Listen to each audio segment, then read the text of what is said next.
He was the figurehead. He was number 8. Solid, consistent, steady Troy. A no-nonsense, no BS guy.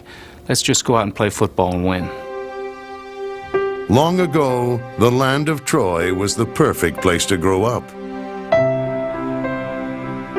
Sunny Southern California days were filled with fun and games. And young Troy grew sturdy and strong. A lot like his dad, a stubborn, hard-working farmer. Growing up with my father, you were either going to be tough or you weren't going to make it. You know, you just weren't going to survive in the Aikman house. And so there was a part of me, I think, that always wanted to show him that I was as tough as he was, or that I could handle as much punishment as anybody. And but he wasn't a football fan, was he? Yeah, he was. In fact, I wasn't going to play football in 8th grade when my family moved from California to Oklahoma. And I think he sensed that I wasn't going to play, and he came home one night and said, "Hey, they're signing up guys for 8th grade football down at the stadium, and I just wanted to see if you were going to play." And I think he knew that I couldn't tell him I wasn't going to play football, and that's why he asked. And so I went and signed up and played, and the things that I think made me what I was as a player, the toughness, the discipline, the work ethic, all of those things were instilled in me as a child growing up with my father, and they were demanded of me. As quarterback, Troy was larger than his linemen, but the Henrietta Hens were horrible. A lost season at Oklahoma followed. Then he transferred to UCLA and became the #1 pick in the NFL draft. His rookie season was a nightmare. He was 0-11 as a starter. The Cowboys were beaten up, but Kenneth Aikman's boy never quit. There's a lot of football left. Don't worry about this. Can't go now. We'll do it again some other time, baby. My first year there in 1990, we played the Eagles at home.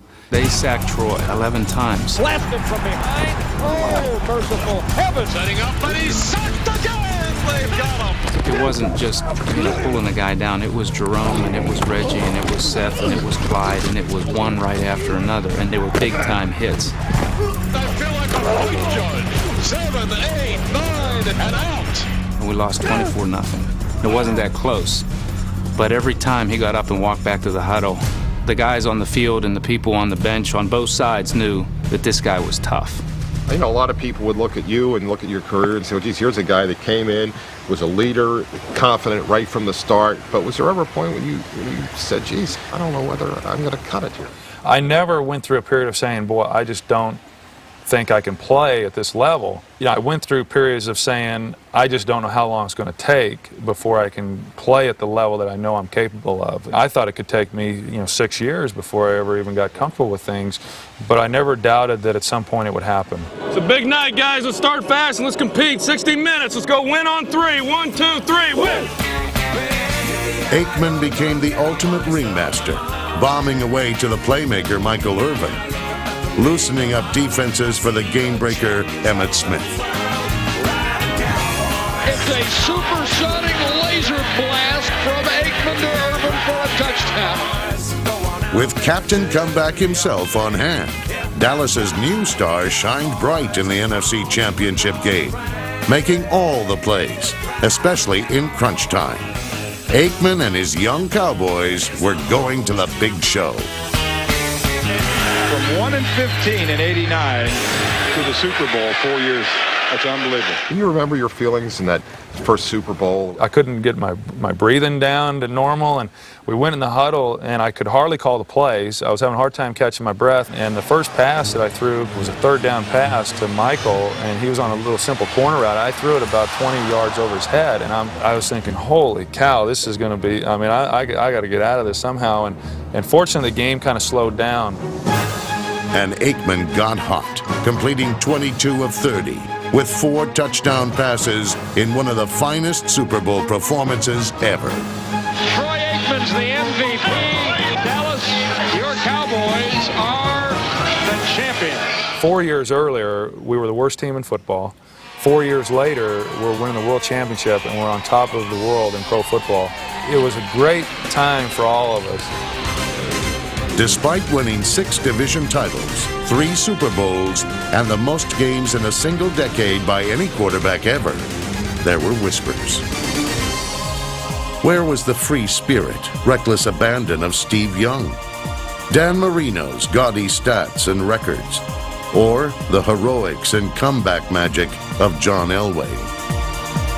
Some said that anyone could have quarterbacked that team, and Dallas won because of the system, their big line, or Irvin and Smith. In truth, it indeed was Aikman who was the taken-for-granted very heart of the team.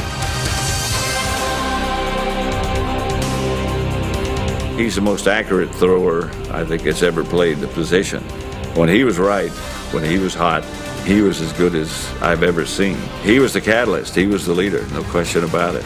When you look at what happened to him over the years and how many times he really got leveled, he was a guy who played game after game in as much pain as any quarterback of his day. I think there was fire. I think there's fire in his eyes and there was fire in his heart. He wanted to win games, and he knew what he had to do to win games. Hey guys, that's a embarrassment out there. That's a damn embarrassment. We can't block anybody up the now we're hugging the ball early. Junior League. In the end, even Aikman's competitive fire wasn't enough, as concussions, 4 head coaches, age, and free agency all took its toll. We're not as good as we used to be, continually overcome that. We can't have negative plays. What happened, towards the end of my career was it becomes a very tormented, 16, 17 weeks when you expect so much that you don't get enough satisfaction from the wins to take the place of the defeats. Looking at your retirement, we were looking at that one like for an hour or so.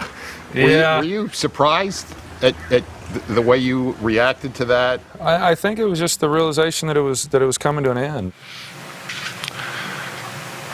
And you watch it and you think that your time will never come. And my time's come. The Cowboys is a very special organization, but it's not special because they got a star on the helmet. It was special for me because of the people behind the helmets, and when you know that that's ending, that's pretty emotional. Today I announced my retirement from the National Football League and the Dallas Cowboys. And it was 12 of the best years of my life. Looking back in your whole career, what's the most vivid memory you have about football? Isn't a particular play. It wasn't when I was younger. It was the first Super Bowl. High formation this time. I threw a touchdown pass to Alvin Harper to pretty much seal the game. We knew we were going to win the game at that point. Touchdown, Cowboys! I had never raised the number. I'd never done this at any point in my career. It's the only time in my career that I ever gave the number 1 signal when I was running down to congratulate Alvin. Then I came over to the sidelines. The look on everybody's faces, the celebration, to me is really what captures my imagination whenever I think of my entire athletic career, because to me it defines what my whole career was about, and it defines what hopefully I represented as a player, in that it was always about the team being successful, and that picture captures a team that was successful.